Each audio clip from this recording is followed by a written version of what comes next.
wasn't enough. They want the onside kick as well.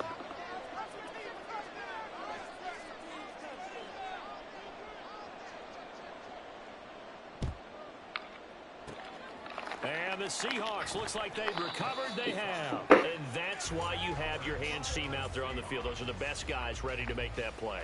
And let's face it, it was executed well. It wasn't a bad kick. It wasn't anything like that. Just that the normal outcome actually came to play. Analytics will tell you it's a very low possibility of getting the ball for the team kicking it in an onside kick situation. You're all about the numbers, aren't you? All about the numbers, baby. It's a new game now. They don't lie. Give him 5 on the carry there, and it'll be second down. Running lanes were at a premium in the first half, but he's able to find some room there, and he's hoping that that's a precursor of a big second half. Ball on the 36 now. Here's a 2nd and 5.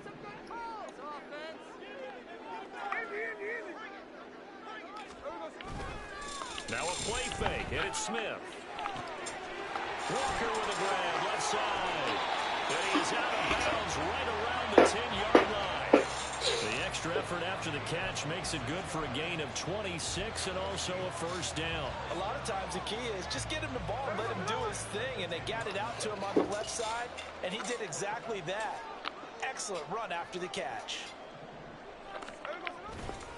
On the counter, it's Walker. And he is in for the Seattle touchdown. Kenneth Walker, a 10-yard touchdown run. And the Seahawks are an extra point away from drawing level.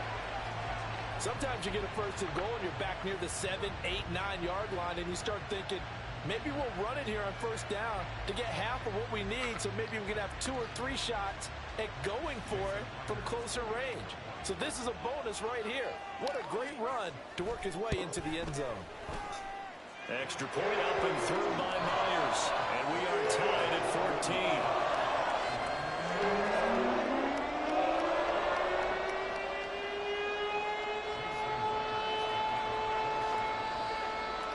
This one tied at 14 now as he sends this one away. Fair catch going to be taken, and this will be moved out to the 25.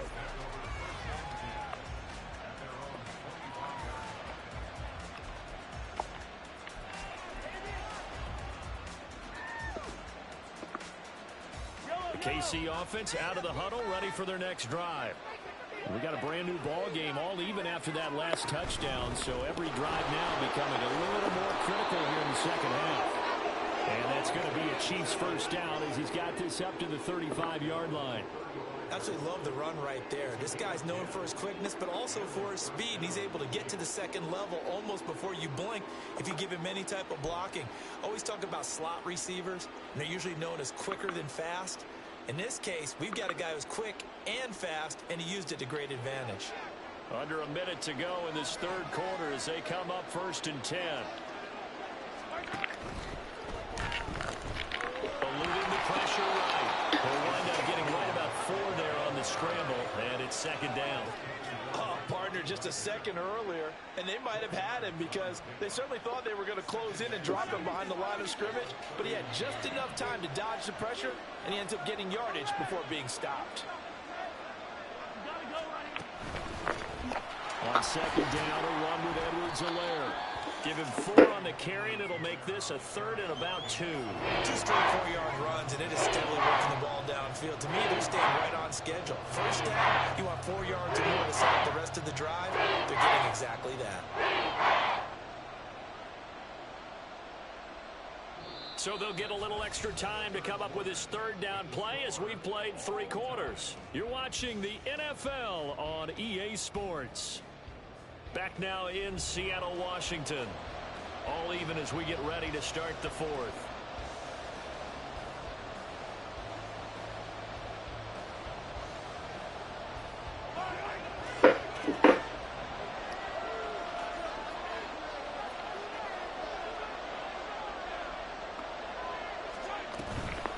They'll try for the first with Pacheco.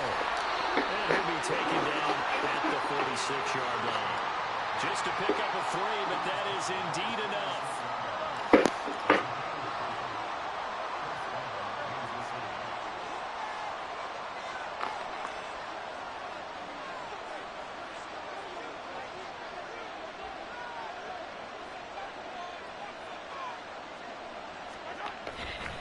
Here's Pacheco once again. And not a whole lot of room to operate there on the first down run. He gets maybe 3. Well, from an offensive perspective, that was a tough run because he only picked up 3 yards. Well, let's flip it over to the defensive side. They now have the advantage. 3 3-yard gains. That means they're punting the ball likely on 4th down. That's what you're looking for when you're playing defense. Throwing now is Mahomes. And this is going to be intercepted.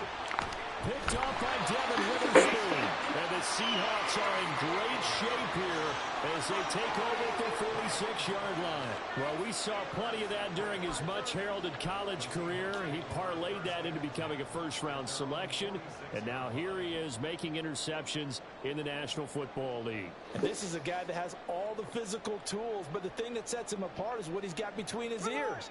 And that's the sixth sense for knowing where the football is going. Just an excellent play there to create the turnover.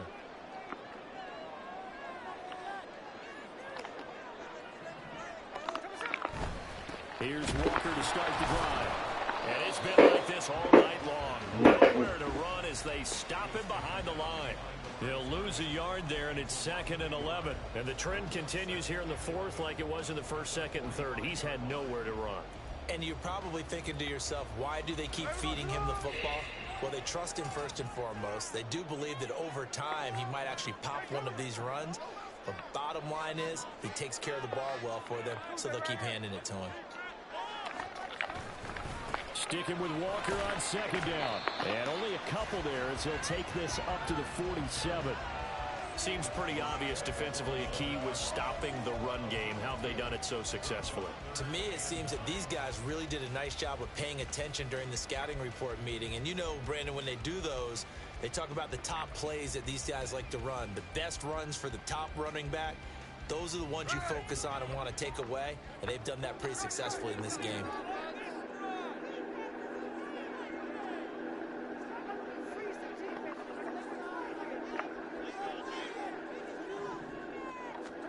Throwing on 3rd down, Smith. And that is incomplete. And he's certainly not a guy that drops that football very often. Indeed, because that's a bit of a surprise. I know he's in the middle of some traffic and people, bodies all around him, but he usually has the focus to haul that one in.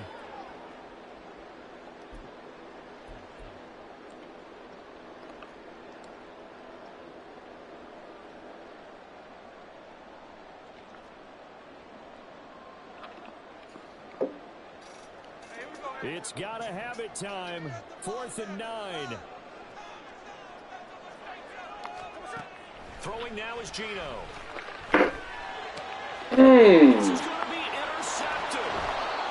And he'll take it across midfield and down to the 48-yard line.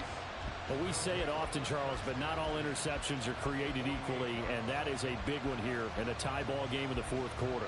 And Brandon, when games are this close, it usually comes down to the team making the fewest mistakes, and that was one of our mantras back at Tennessee. Coach Mears used to say all the time, the team making the fewest mistakes will win. You've got to cut those down to give yourself an opportunity.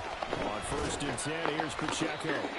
Good yardage there on 1st down, exactly what you want. Get yourself set up to keep making 1st downs, keep the clock running. And if they're smart, you're starting to milk the clock. No hurry before you run your 2nd down play.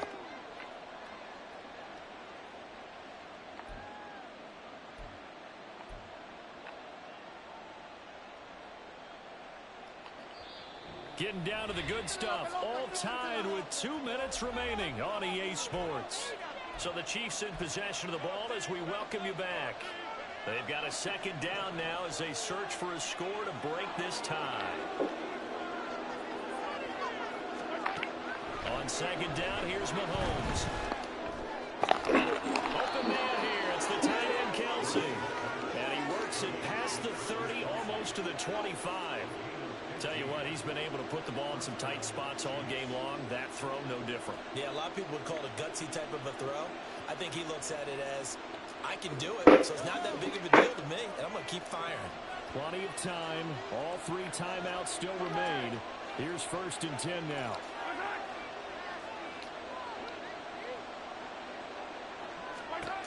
Mahomes. Another pass into the reliable hands of Kelsey. And they'll work it inside the 15-yard line before it's all said and done. But they picked up a little bit of yardage there, and now, in this situation, should be in no hurry to run a play really fast. Let the clock wind down. First and 10, it's Edwards-Helaire with it. And now they're inside the 10 as he's brought down at the 9. Now, what's the thinking here? Because a touchdown would be nice, but you've ensured yourself a chance at 3 in the lead, so how worried are you about the 6? You're not very worried about if you're confident in your kicker. And if you got a kicker who can put it through the post, you feel really good about trying to bleed that clock down. In an ideal scenario, your kicker puts it through the post as the clock hits zeros.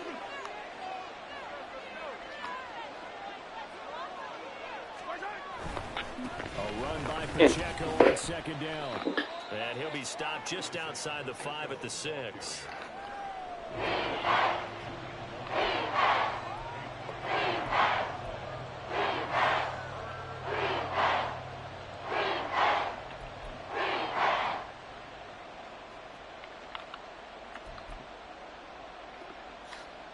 No tougher place to be in a spot like this than Seattle.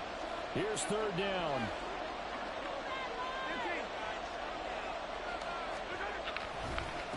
Again, it's Pacheco. And he's able to pick up the first before he's brought down inside the 5 at the 4. Now the timeout will be called, so they're in field goal range with 3 seconds left.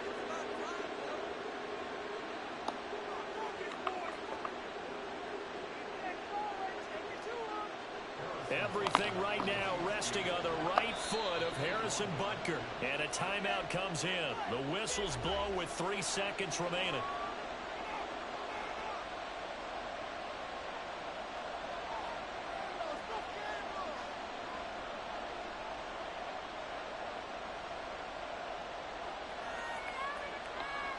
And now it all rests on the right foot of their kicker. With 3 seconds to go, this for the win.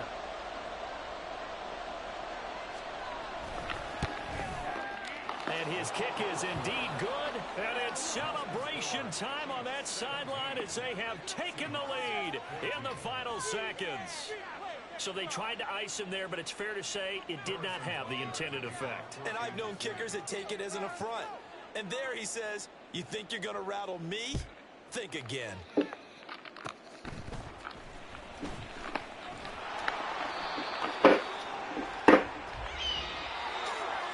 A fun, close ball game comes to an end. On that last play, Charles, they were on the wrong side of midfield. They needed something near a miracle, and they couldn't get it done. Yeah, the effort, that was good. Very good, in fact. They were just a little too far out to get a decent look at the end zone for that last opportunity. Couldn't get it done, but a nice game overall. So that'll do it for us. For Charles Davis and all our crew, I'm Brandon Gaudin. You've been watching the NFL on EA Sports. With that, we say good night from Seattle.